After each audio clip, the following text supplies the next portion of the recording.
Hi guys, welcome back to my channel. In today's video, I'm sharing with you all my recipe for a lobster burger. And of course, if you couldn't find lobster meat for this recipe, you can use salmon or you can even use shrimp. So if you'd like to see how to make this recipe, keep watching. To start this recipe, I have here two 16-ounce lobster tails. You just want to remove the meat from the shell and mince that up into a very fine paste. Set that aside, and to a frying pan, we're going to add some oil on a medium heat. And to that, we're going to go in with some chopped onions, chopped pimento peppers, chopped red bell peppers, chopped scallions, minced garlic, seasoned with salt to taste, and you're going to saute your vegetables until they're tender and fragrant. Once tender and fragrant, go ahead and set it aside to cool down.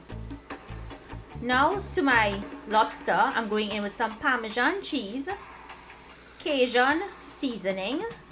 This is the one that I like using. Next goes in some fish seasoning.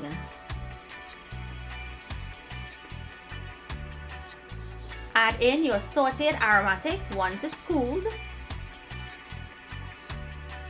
Add salt again. We didn't add any salt to the lobster meat, so now we needed to add a little more. And you're going to mix until it's well incorporated and combined. And once it's combined properly, you're going to go ahead and using an ice cream scoop, now you want to press them out to form them into a patty. Press out the middle a little thinner than the ends since it tends to plump up in the center. Now we're going to place it on our seasoned panko breadcrumbs. Press it, flip it over, and then press it again on the other side. This is going to help give it a really nice crust, but of course if you wanted to omit it, you can.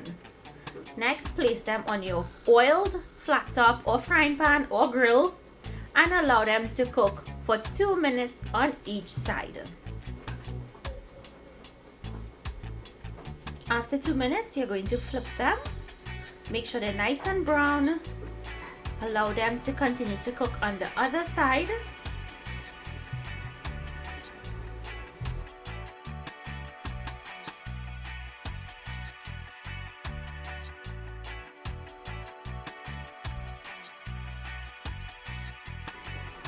Once they have a beautiful color on both sides, remove them and set them aside. And all you have to do now is go ahead and build your burger. Now remember, as I said, you guys can use shrimp or salmon for this. I hope you all enjoyed today's recipe. You can top it with any condiments you like. I used tomatoes and lettuce and onion with some pepper sauce and ketchup. I hope you guys enjoyed today's recipe. I'll see you all in my next video. Bye! Bye.